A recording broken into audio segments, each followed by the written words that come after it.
What's up, everyone? Welcome back to the Leveled Up Life podcast. Branamier Courtney here with Paul McClain. What's up, bro? Good to see you, bro. Good to be with you.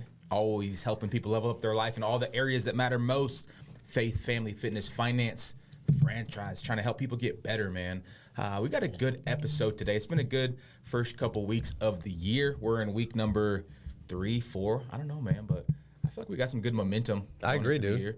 It's Monday morning, trying to help you start the day right. Turn up the volume.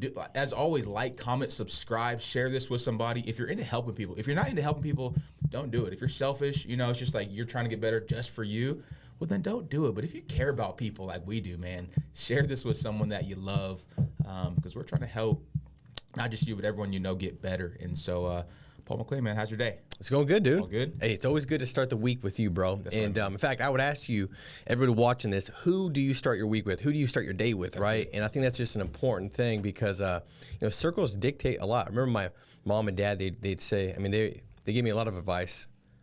This, I think, was good advice. They said, hey, who you spend your time with, right? Yeah. Like that influences where you're going to be. And all kinds of, you've heard it before. Maxwell talks about, the 5 friends you spend time with, the 5 books you read, like in the next 5 years, that's going to be where you're at. And so we just feel like, hey, I feel privileged and honored to be spending this time with you. And I hope that it serves you and serves you well. And that each and every day, as you listen to this, you're able to have some insight, have some reminders to go out there and reach these new levels that God's prepared for you, that He's got for you. And so today, in fact, this past Sunday, every time you give a message at the church, dude, it is fire. It's always been good.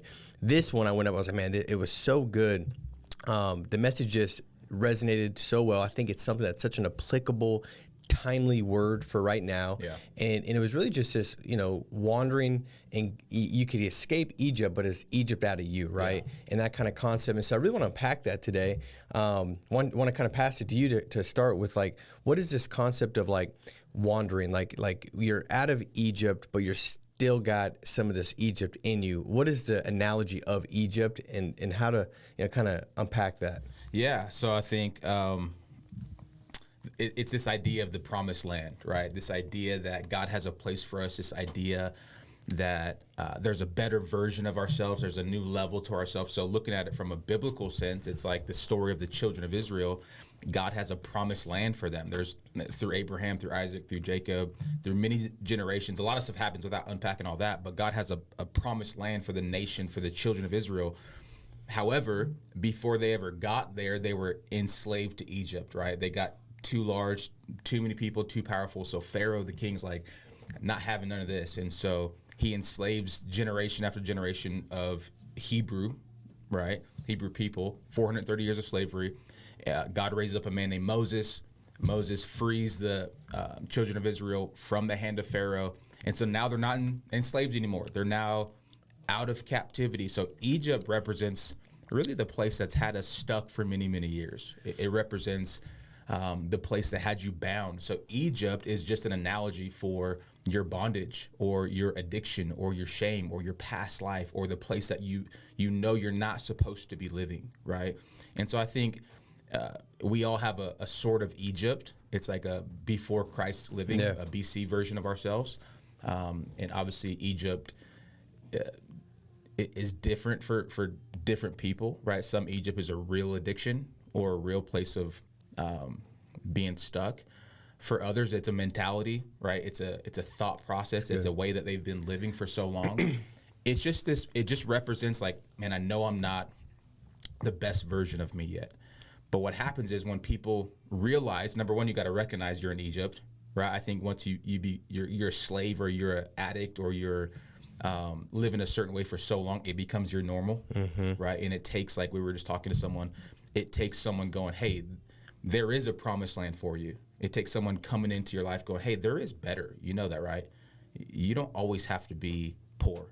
You don't always have to be out of shape. You don't always have to be stuck living this way. Like there is another version of you out there. So number one, it's like recognizing you're enslaved. I think it's called, what is it, Stockholm Syndrome? You know what that is? It's like when someone becomes enslaved or like they get kidnapped, and then the person that gets kidnapped ends up like falling in love with the person that kidnapped them because they spend so much time with them.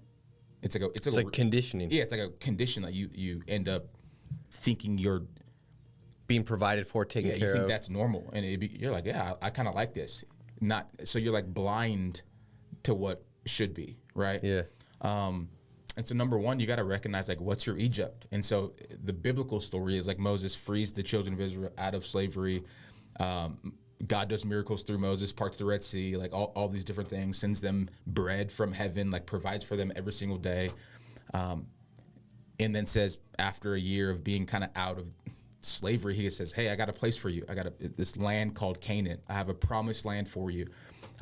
Go get it. It's yours. Like the land is good. It's flowing with milk and honey. It has fruit. It has everything that you need to survive. And so this story goes, they wander through the wilderness. They get to the front door of the promised land, but Moses has a good idea. Let's send spies in there.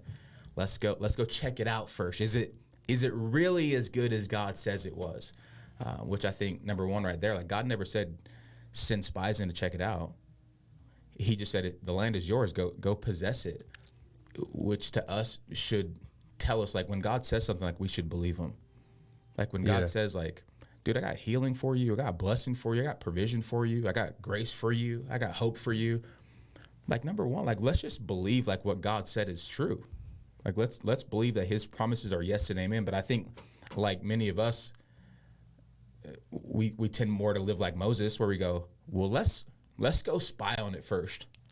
Let's see if it really like is. Like tip our toe in it, kind of look around the corner. I made a joke at church. I was like, I know some of you spying on God's house right now, sitting in the back going, is this place really as good as everyone's saying it is? And we're just kind of sitting in the back quiet. But that's like most of us, right? You hear people having breakthrough financially. You hear having breakthrough in their marriage or in their business. And you see other people living this promised land life, but you just kind of question, like, is it really for me?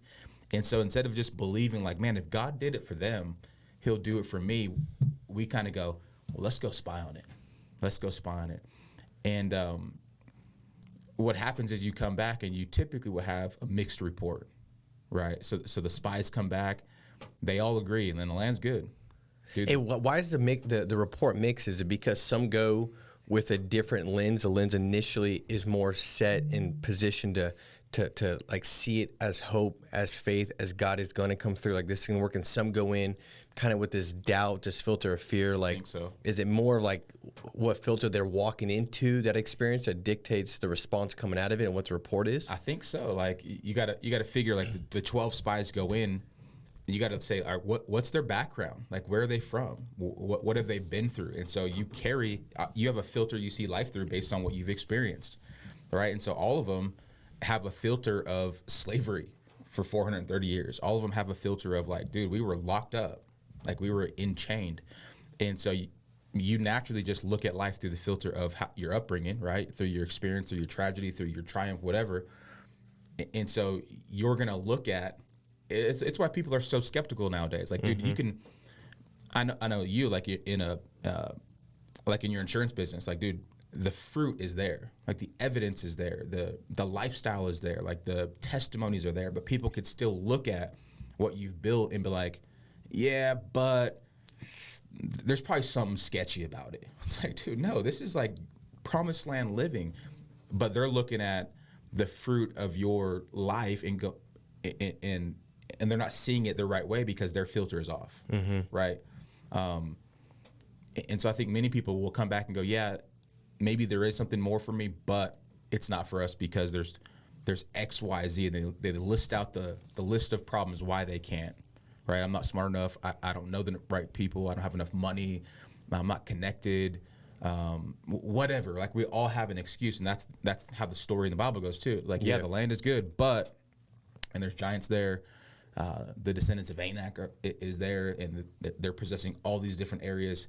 So let's not go in. Like, we don't want any problems. And I think that's where most people get stuck. Is like, yeah, Paul, I hear you, bro. Like, dude, you're telling me there's a new level to my faith, fitness, finance, franchise. Like, dude, I hear you and I believe you, but like, there's giants there I don't want to face, right? There's battles there. There's problems there. There's temptation. Like, dude, I'm good right here, just kind of living my wilderness life. And I think that's just where so many people get stuck.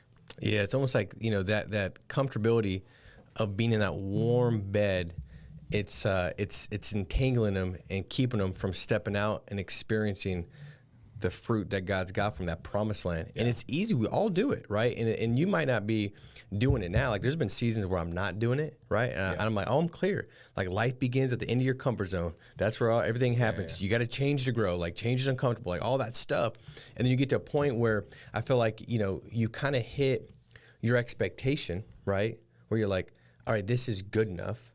And then good enough robs you from being great and really experiencing that promised land. And it's easy to have seasonality with that, right? 100%. In every area of your life. So when we break down the faith, the family fit, I mean, be clear, like we're all more alike than we are not alike, man. There's been seasons where the fitness, you're like, all right, I feel like I'm doing pretty good. And then the moment that you feel like you're doing kind of good and you get back into that comfort zone, dude, like there's no neutral. Like that's when you start to compromise, right? And now because you're compromising, now all of a sudden, like you look up and now you're like discouraged because the evidence hasn't shown up. And then because you've been compromising, not doing that thing, right? Now you're discouraged, plus the evidence isn't there. And now you start to go in this cycle of a doom loop. And then you look up, you're like, dude, how the heck did I get back in this wilderness when I feel like I was going after the promised land?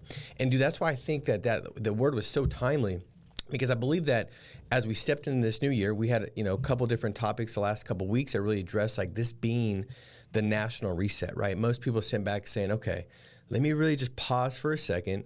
Let me become aware of where my Egypt is, right? And I think like you said it perfect, man. The first step is like, are we in Egypt, right? Because like if you don't realize it, you know what I mean? Like it's like I was looking at that analogy and metaphor with the elephant, that when it's a baby, they tie it to a stake, this little rope, this thin rope. And as it becomes a massive elephant that's mighty and powerful and can do so many things with what gift it's got, it doesn't move. Like it literally will not even attempt to see, can I break this stake? Right. Am I bigger than this issue? Am I bigger than this bondage? Am I bigger than what I'm enslaved to? And the answer is like, yeah, of course, right? And I think that, God's sitting there saying like, yes, of course I'm bigger than whatever you've got going on. Yes, of course I've got a promised land. And then us, we're like, but you don't understand. This is what I've experienced. This is what I'm used to. This is what I've been conditioned by. Yeah. And I think conditioning can kill your calling. And so we sit back and say, all right, it's normal as we're walking from this gap, and we always talk about crossing gaps as we level up. There's a gap between where you're at and the next level. That gap is typically the wilderness. Yeah. Right? And in that wilderness, it's easy. Like, let me ask you this, Brandon. Is it typically like things are kind of going good? Maybe for somebody like, you started working out, right? And then you step on the scale and you're like, I didn't lose any weight. So that's the pain. That's the struggle, right? Or maybe it's like you're starting to save money, and all of a sudden this new expense came up. Like, you're like, oh shoot, my car broke down, whatever. Yeah. Like I didn't expect that. Or maybe you're out there and you're building your business. You're like, dude, these leads should be working right away. And then boom, they're not. Like you're like, I should have got a deal by now, but it ain't happened yet. Or maybe in your relationship, you're like, dude, I've been treating her better, man. I've been like dropping notes, like, and she still ain't looking at me right. Yeah. You know what I mean? Like it still ain't happening.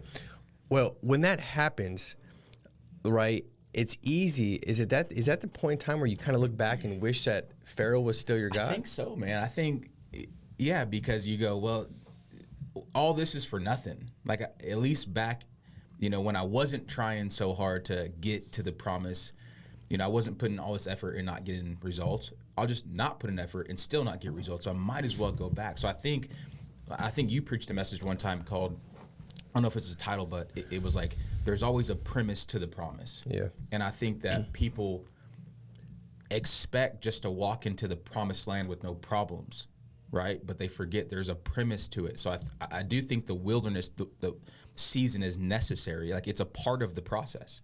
Like you don't just go from, knowing nothing about a subject to an expert about a subject. There's a middle ground there that you have to it takes years and years to develop the right skills necessary to possess the promised land the way it's intended to be possessed.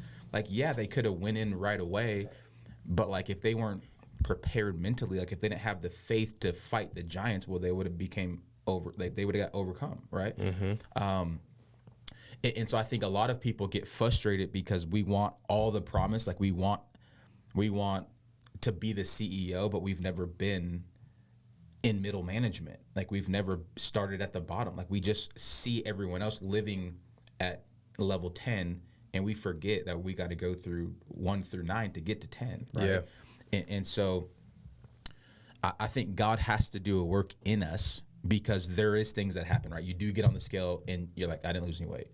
You do start to do right things in the marriage, and like, this ain't working. So I think there is a shift that has to happen internally, right? Because there's always going to be giants, there's always going to be problems, there's always going to be temptations, there's always going to be setbacks, and most of the time it has nothing to do with your external ability to take on the giant. It has everything to do with your internal mentality to go, I'm not a grasshopper. Like, I don't see myself as not capable. I see myself as capable to take on this giant, right? And so I think you have to go through this, and everyone's wandering is different. Mm-hmm. Someone's like, let's go. A couple months, let's do it. Other people, it takes longer and it's more frustrating, but I think it is a necessary step to go, all right, God, you got to do an internal work on me, because that was the problem with the Israelites, right? They were out of Egypt. They saw the land was good, but they're like, we can't get it because we're like grasshoppers compared to these giants. It was the way they saw themselves, right? And most people see themselves as not worthy of the place that God has for them, not worthy of being the CEO or being the good husband or be whatever you feel like your promised land is. And the truth is, you are worthy of it, not because of who you are, but because of who your Father is, like, right? Like who your God is. He says you're worthy. But if you don't see yourself as worthy, it has nothing to do with how He sees you. It has everything to do with how you see you, in believing that's how He actually sees you. So good, dude. Right? Yeah. And so the wandering is necessary. The premise is necessary if you're going to possess the promise. Dude, I love that, man. It's so good. It's like I'd always say when somebody called me, like, dude, you wouldn't believe this. Like, I had this situation take place. This happened. You know, the client didn't, charge back, and I got to take care of this now. This rolled up, or this was going on in my family, my relationships, all these things. It's like, dude, good. Yeah. Like this is character builders is what I call them. Like, dude, you're building the character. So when you get to the crown doesn't crush you. Where you get to the promised land doesn't become the snare. Because the reality is, if you get it prematurely, that thing that we're hoping for could actually be the death of you, 100%. Right? It could actually destroy you. And we've seen that multiple times. I mean, if we just look at isolated things, we could pick out, finances. A person wins the lottery. Oh my God, it's gonna solve all my problems. Right.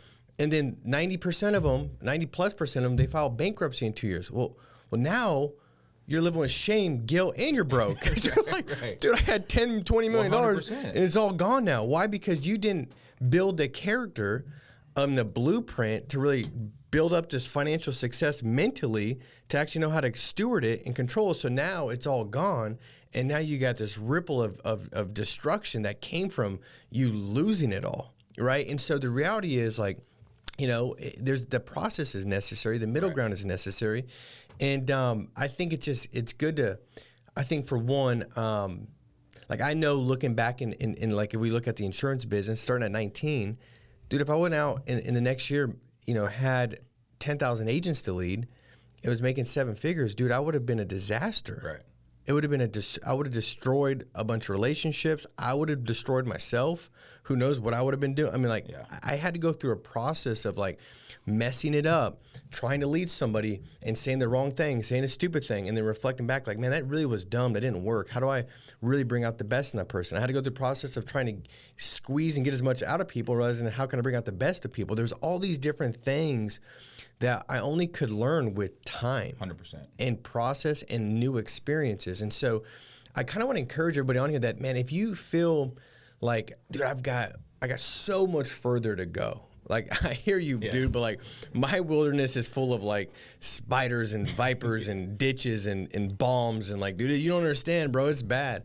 I just believe that as God walks alongside you through that and you develop on the other side of it, because you'll get there too. You'll get there too. And sometimes you're going to get there quicker because you're going to appreciate all the little progression where the other person, they don't see it. Yeah. You just don't see it. but you're going to appreciate all the little transformation that God's working in your life, and how you're being disciplined, and the characteristics of discipline and responses and perseverance and desire. All those things are bred in the wilderness. And I would just say that when you get to the other side, you're going to have such a greater testimony and an impact that the other person won't, because you had that greater path to charge. So now you've got more of an ability to give wisdom to the person that's over here because of how long you had to go through it. And the other thing I think, Brandon, is like sometimes, like you said this in the message, and it really kind of got me thinking, like, you know, they were complaining and wanting something that was actually like worse than what they were receiving, right? Like they were getting like manna from God, and like they were like, we wish we would have had, you know, whatever Egypt was providing. And they forget, like you said, like the bricks that they were laying, all these kind of things. They forget how bad it actually was, and how good it's already been, because they're so focused on the end, the promised land, and they're not there yet. So they start comparing all the pain points here and only focusing on what was provided or given there, and not how bad the past really was. 100%. Can you kind of talk about that? I think it's the story of like every entrepreneur, right? So for most entrepreneurs or business owners, like at some point you probably had a 9-to-5.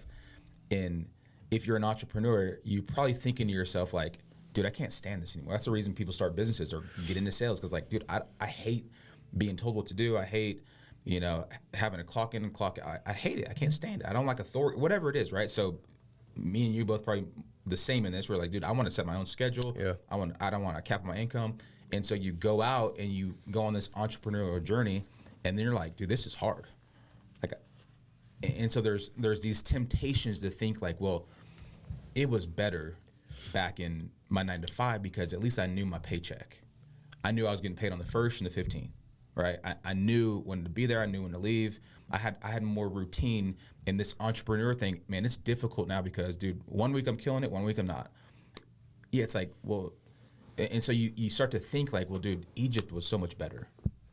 But it's like, yeah, in Egypt, you couldn't go to your kid's soccer game because you were stuck answering your boss 9-to-5. Yeah, in Egypt, you had to work every other Sunday, and you hated it. So like you forget all the things that you didn't like about Egypt, you didn't like about the 9-to-5, or you didn't like about whatever, your ex-girlfriend, whatever it is, right? And you're like, because you don't see the breakthrough yet, you're like, I should just go back. And that was what happened in the story, right? They're like, Moses, we told you this would happen. We told you there would be like problems. Like we should have just stayed back, and at least there was leeks and onions. Yeah. It's like, dude. That sounds gross, bro. It sounds terrible. First of all, it's like a leek. What's a leek? I don't know. It must be there was leeks and onions. Now we're just eating manna. Like manna just literally means, what is it? We call it bread, but that's what the word is. It's like, what is it? It sustains us, but like, what is it? Essentially, they were saying like, at least we had some salt and pepper, right? You know, back in Egypt. Now we're just eating this stuff, and they forget like, well, at least now you can go left or right. You can go front or back. You could walk around here. Yeah. Like you're not being whipped and beaten by a slave master here.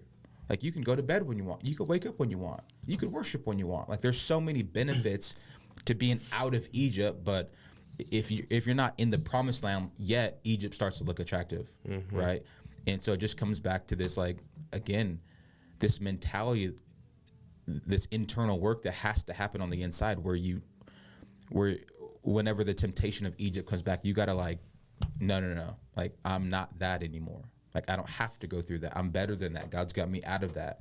And so I think having these quick like triggers, because we all have like, dude, this is hard. Yeah. Like, dude, I've never had a Sunday off in like 10 years. And I could easily go, dude, it was easier when I could just sleep in on Sundays and watch football. Dude, those were the good old days, man. I remember those days. Dude, I haven't watched a 10 o'clock football game in like 10 years. Yeah.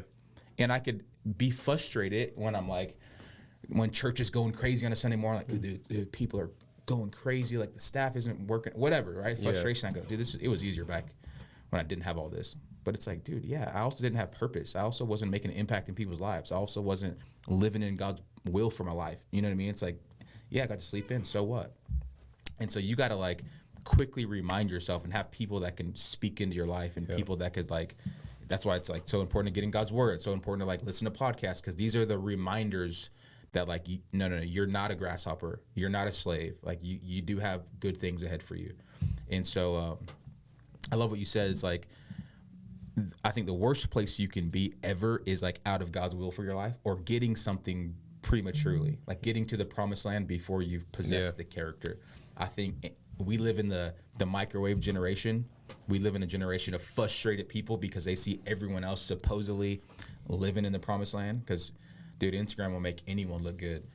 And so we want the platform too soon. Like, and dude, let me just encourage the young people out there.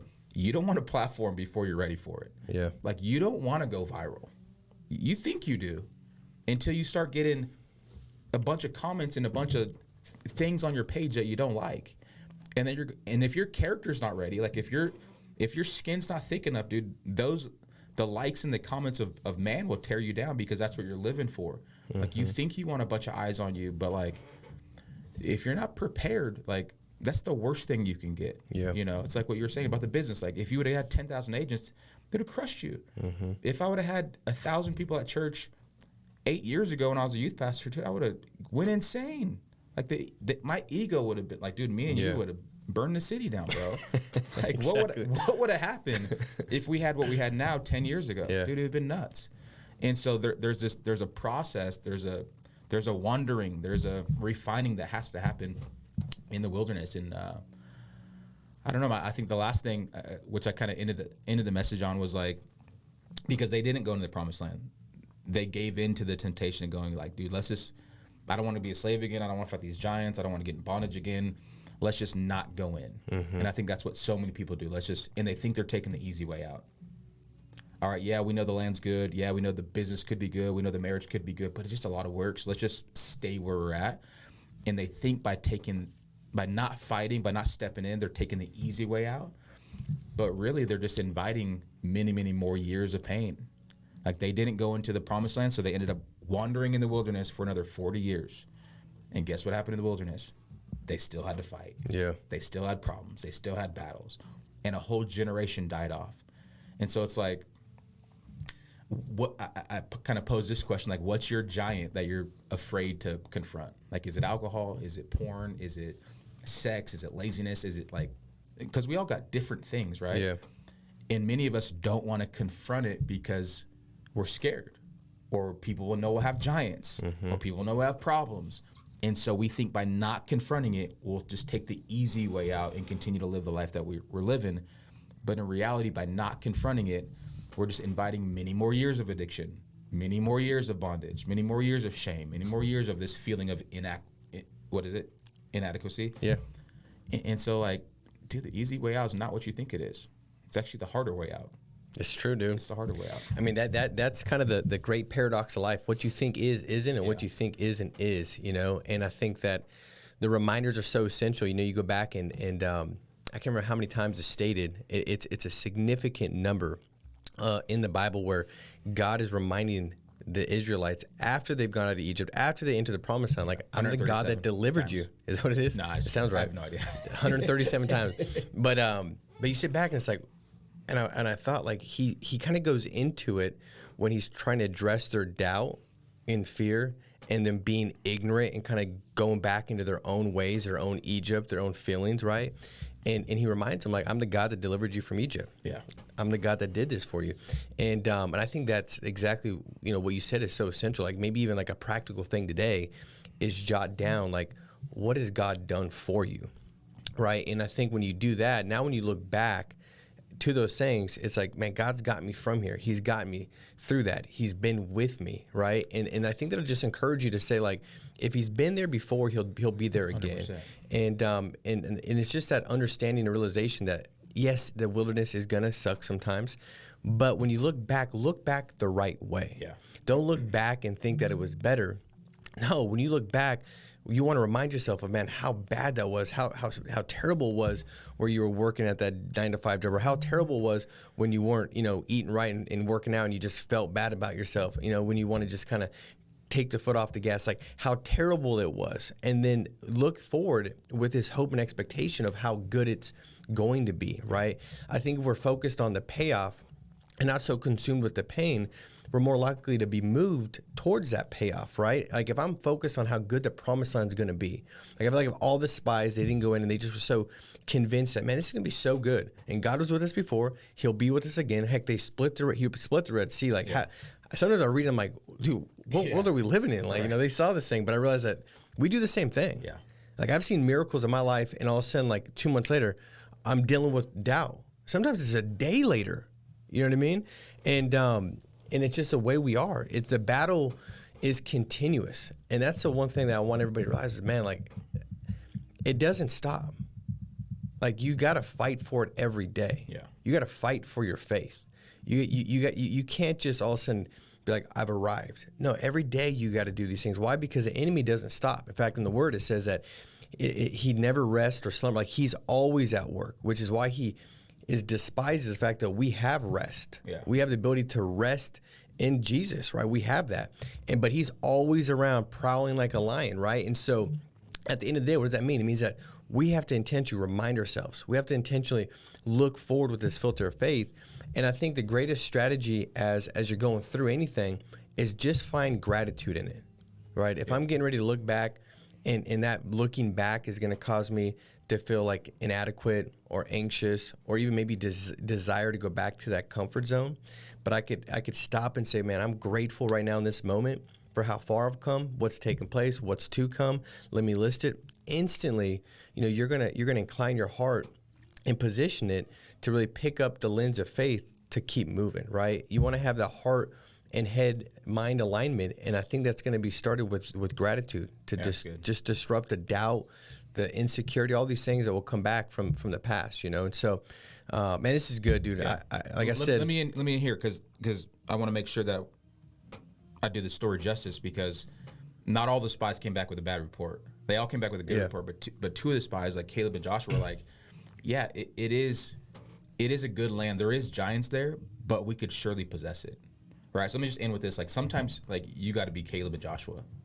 Like you see the promised land, you see the problems, but like, boys, like we can do it. That's what you're saying. Like we surely can possess it. Like God is on our side. Yeah. And so sometimes you got to be the Caleb and Joshua to the group, to the crowd, to your family.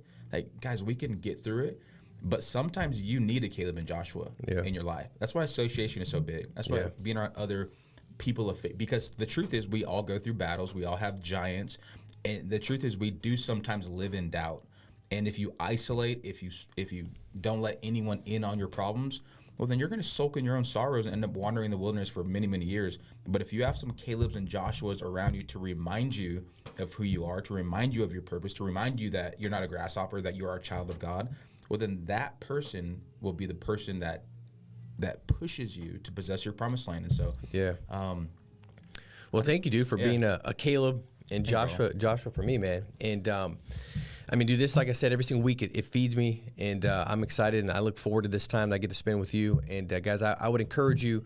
Sometimes a share is you being a Caleb and a Joshua, right? And that simple share makes an impact, makes a difference. And God's given us some specific commands, and regardless if you believe or don't believe, the one thing you can't deny is those commands when you actually do them, how great you feel. And when he's commanded us to value people, love your neighbor, man, you just know that it just feels good, right? Even if you don't feel like, you're like, dude, I don't like people, I'm mad, and you're looking at yourself, all these things you got going on, and you're looking in, man, just go out there and encourage somebody. Go out there and send them a text. Go out there and share a good podcast and just watch how you feel. All of a sudden you start shifting and feeling better. So a lot of times when we're in our own season of wandering and in our own head, man, just go out there and serve somebody. Go love somebody, provide some value to somebody, and watch how that kind of shifts you towards that promised land and positions you and aligns you with the assignment that God's got for you. So, guys, hey, we love you. Brand, love you, bro. Thank you. Let's go out there, make it a massive week. Be strong.